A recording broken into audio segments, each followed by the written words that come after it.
So, you've got an original story to tell me? Nope. What? Yeah, no. I spent all my time looking at existing works and wondering how they could be translated into new forms of media. But wouldn't it be possible to take one work and make it something else while still retaining parts of the original?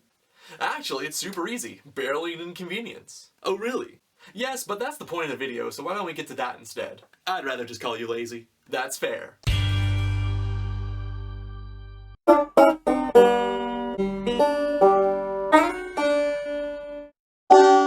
Hello people in NicNation, it is I, Nick. And yes, I have done it once again. I have successfully tricked another class to let me make a video as my presentation and present it for the entire class time for that sweet, sweet runtime. Speaking of which, hi class! I have no idea if you're waving, because I am just merely a presentation of the past played in your present. Anyways, I'm gonna be very real with you all. This video was made in the throes of crunch time. I knew exactly what I wanted to do. I had the okay from the teacher, but when it came to actually making this video, I started pulling a lot of these. Yeah, I've got time. Yeah, here's a pro tip from a procrastinator. If you start pulling a lot of those, you're gonna start doing a lot of these during the project. Behold my presentation.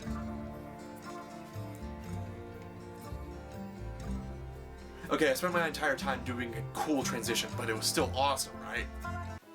Hey, wait, that's skits from another video. Shut up. So, with that being said, I hope you understand, and let's segue into a topic we all enjoy. Adaptations.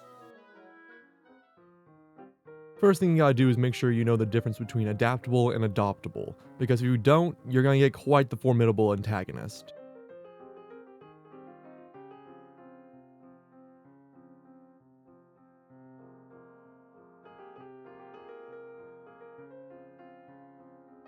Second is, what adaptations are actually trying to achieve. A common misconception for adaptations is that they are one-to-one exact copies of the original put in a new format. This isn't how it works. When something gets adapted, it is being done in dialogue with pressing social issues of our time with past literary masters. Nothing adapted into a different medium is going to be exactly as it was before. It's gonna be, well, different. They are being worked on by different people, at a different time than the original was made, who all have different interpretations of what should be in the adaptation, and some won't agree with the changes that were made. It's like saying, I'm gonna adapt this bread into breakfast, and getting mad when you get toast. If you want more details about what goes into adaptations, I'll provide links in the description below for some articles that go further in research. But for right now, I want people to understand that adaptations are always trying to do something different from their base original works. Which leads me to discuss what people probably think of when they hear adaptation nowadays. Disney's live-action remakes. Stop right there. Whoa! Who the heck are you? I'm with Disney's immediate live-action defense force. DILF. I'm here to neutralize all those slandering Disney's live-action remakes. Must really have your hands full then. Shut it. Well, you don't have to worry about me. I only have good things to say. I refuse to believe you. Well, Disney's live-action remakes are actually perfect representations of an adaptation. They're remakes of existing properties that are distinctly different from one another. Despite what people may feel about the films, you had to admit that they are no longer the same, with the adaptations often adding scenes that flesh out the story more than the original and changing music and lyrics to fit more with modern sensibilities. Oh, my active consent homies always cheer hearing the difference from "there is only one way to ask her" to "use your words, boy, and ask her." Oh, well, I guess I'll just see myself out then. Now, with that being said, do I think these movies are good?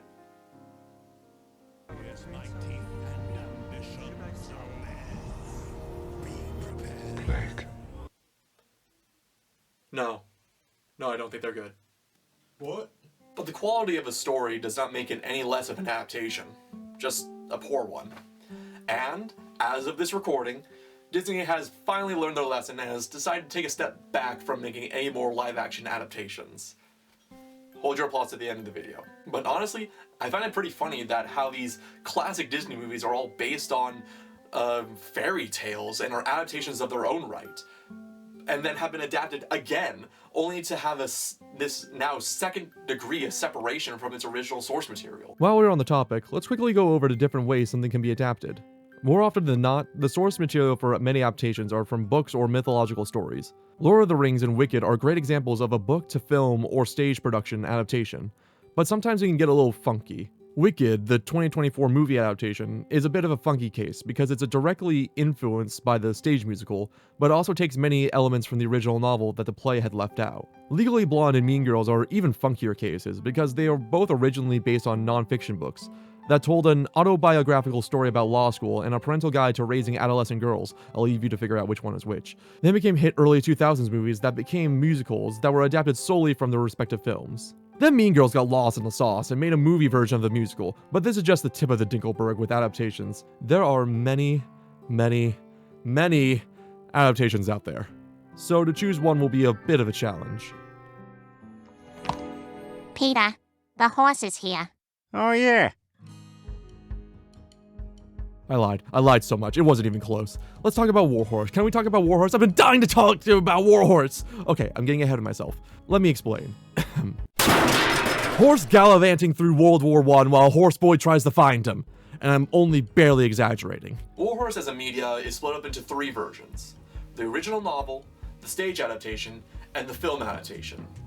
The order that I watched it in was the stage production, the original novel, and then the movie adaptation. The stage version I saw was technically more of a movie screening because it was of a pro shot of the show, but it does not take away from the fact that I got to go to a fancy theater that, just by me being there, their property value went down a whole heck of a lot. And the Warhorse, the theatrical adaptation, was a life-changing experience. If you didn't already know and are wondering how a horse is represented on stage, the theatrical version represents all horses as life-size 3-person operated puppets. To be honest, I was a bit unimpressed by the puppet that represented Joey as a fowl at the top of the show. It was just so small and stiff that I didn't think much of it. I grew more impressed when I saw the puppeteering being so realistic, and I was amused when I saw more of Joey's personality being revealed to Albert. But it was going to take more than that to impress me. I would love to talk more about the theatrical version of Warhorse, but it is just too good for me to spoil. If you ever have the opportunity to see it, take it. And hopefully you won't have a little kid sitting next to you loudly asking his mom questions throughout the entire show, like I did. Remember, parents, if your children are still learning manners, pick and choose where to bring them. I won't be so forgiving next time. Violence aside, let's talk about the original novel. Luckily, I found a Book. of the novel on The shelf of my local library. Instead of just retelling you the entire story, I'll just mention some of the most important bits. But it's very important for me to mention that this entire story is from Joey's perspective, which I find really fun. Really sad that neither of the adaptations use this perspective. One day I'll get my horseplay. One day. Anyways, let's begin where many stories do. The birth of a horse. Psst, this will be Joey later. They get to hang out with their mom for a bit before they both get kidnapped, which happens so many times in this story that I will now refer to the action of horse kidnapping as getting hoofed. So, he gets hoofed and separated from his mom, and he's auctioned off to this drunk farmer for more than he's got. The farmer brings him home, where this young fowl will meet the young boy who will take care of him and become his best friend, Albert, who names the young horse Joey, mainly because it sounds like the other horse's name, Zoe. Years pass by, and Albert's dad, the drunk from earlier, you remember him? He gets himself into a bet with a wealthman that if Joey can't learn to plow in a week, he'll lose everything. Albert and Joey succeed in the training montage and win the bet. Soon after this, World War I is declared. Probably unrelated, but one can't be too sure. Albert's father, still racked with debt, has one final scheme, and that's to hoof Joey and sell him to the army before Albert can stop him. Joey goes off to France with Captain Nichols as his horse, but not before Albert finds him and swears to him that he'll find him again. In the army, Joey makes friends with a large stallion named Topthorn. Both Joey and Topthorn prove to be exceptional horses, but they, and especially Captain Nichols, learn the hard way that who wins between cavalry riders and machine guns. After this, Joey and Topthorn get hoofed by the Germans and begin pulling medical wagons. When they clock out of their shift, they go back to a local farm where they are doted on by a sick little girl named Emily and her grandfather. Soon they are relieved of duty due to the war moving farther away so they can stay with Emily. Yay! And the Germans come back and they hoofed them to pull artillery. It really sucks because none of the horses are unionized and pull until they drop. including, sadly, Topthorn. Soon after Topthorn's death, Joey escapes through the chaos of battle, but ends up trapped in barbed wire in no man's land. Both the British and Germans go to retrieve him, and after some bickering and philosophizing, they flip for him, and the British take him home. As Joey's being treated and cleaned up, who should he run into but Albert? And once he recognizes Joey, everything ends up great. Until the war ends and they have to auction off all the horses, including Joey. All the soldiers chip in to help Albert.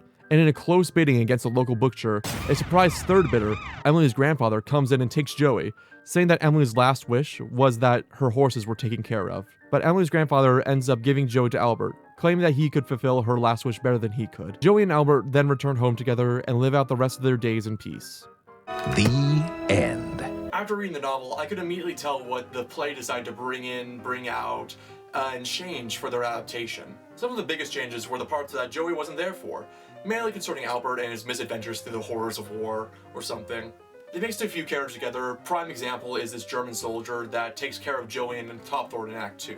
They also changed a few characters, like the Welshman being Albert's uncle, or Amelia's grandfather being her mother instead. They cut the final auction from the play and decided to conclude on Joey and Albert's reunion. Albert is blinded due to a incident with some gas, as we all do, and they recognize each other through their bond rather than a visual confirmation on Albert's part. And other than the additions, subtractions, multiplications, and divisions, and all the other forms of Penn does, this play is fairly faithful to the original novel, and I can say that for the movie adaptation as well. Honestly, watching the movie is what I procrastinated on the most. It sounds weird, but it's true. So after I finally buckled down and had to load Hulu for like 5 times to watch it, because God hates me, I finally was in— oh wait, I forgot popcorn. Let's use this time to break for a message from our sponsor. If I had one. Subscribe so I can make money. Yeah, wait, that's from the Spider-Man video. Try towards you, man. Please? Didn't have popcorn, jerky sticks had to do. Okay, now that I finally watched the movie adaptation, I can tell you that they used elements from both the original novel and from the play as well. Mainly with the blinding reunion scene and the inclusion of this goose which they added in the play, which I found very fun. Some of the biggest changes the movie had made were these moments of levity that I call the Hallmark scenes, because the framing and music composition remind me of Hallmark movies, as well as using this flag as a through line between all the significant people that Joey ends up with. But it very quickly becomes a death flag for all these characters that even touch it. Other than that, I'd honestly say that the film is a bit more faithful to the original novel than the play was, which was honestly surprising to me. I also really found the use of real animals to be expertly done. It gives the film an authentication that the play doesn't have, and I was honestly surprised to see so much character from the animals. So you're probably all dying to know, after going through all the adaptations in the original novel, which one did I like more? Or if you completely checked out, I can't tell. But to those of you that still care, I'll answer your question. Probably don't even need to answer. I didn't say the other two were life-changing now, did I? It's the theatrical version. It was the theatrical version by a long shot. And it was for some pretty simple, but also very important details. My first reason is the movement. Every choreographed piece in the show, whether it's from a person or a horse, is a sight to behold. They even use a rotating stage to give even more motion to the movement. The fact that the National Theatre Collection took down the pro shot because the show is touring, so that I can't rewatch it, is an injustice that I won't soon forgive. My second reason is character. The stage adaptation takes these honestly pretty flat and base character traits from the original novel and fleshes them out into these real people that face genuinely heartbreaking struggles that I got misty-eyed more than once watching them portrayed on stage. And they just feel so much more relatable, compatible, and all around genuinely captivating, rather than just people that are around Joey in the novel. Speaking of Joey, I honestly think that he's more of a character in the stage adaptation than he is in the original novel, where he's the focal point of the entire story. Witnessing his ups and downs, rather than just reading about them, is so much stronger. I would consider the artillery scene from the stage adaptation to be my Roman Empire at this point, with how much I have thought back on how beautiful that one moment is. This kind of ties back into my first point about choreography, but it can't be understated how beautifully these puppets move, and you have to see it to actually understand it. And it really is a point in favor of this theater production, because yes, live animals are cool, but seeing a puppet continue the illusion that it's fighting to be alive rather than just wood and metal scrapped together into the facsimile of a horse is just so beautiful to see, done so right and look so natural and easy when we all know it isn't. Because it's not alive, it is wood made alive. It's Pinocchio. My last point to why I love this stage production so much is its use of language. And when I say language, I literally mean language. We begin the story in England, so people speaking English is a given.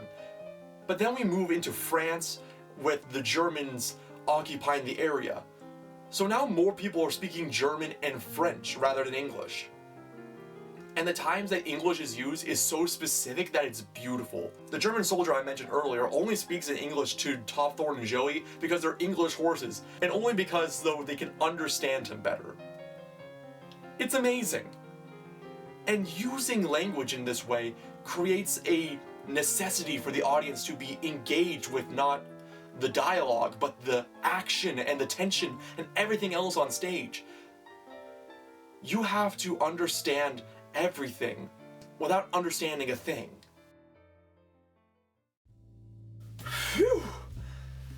That was a lot of yapping. But I certainly hope you enjoyed my adaptation of a class presentation. I feel like I should conclude by saying that I honestly do believe that adaptations are good for media and arts as a whole.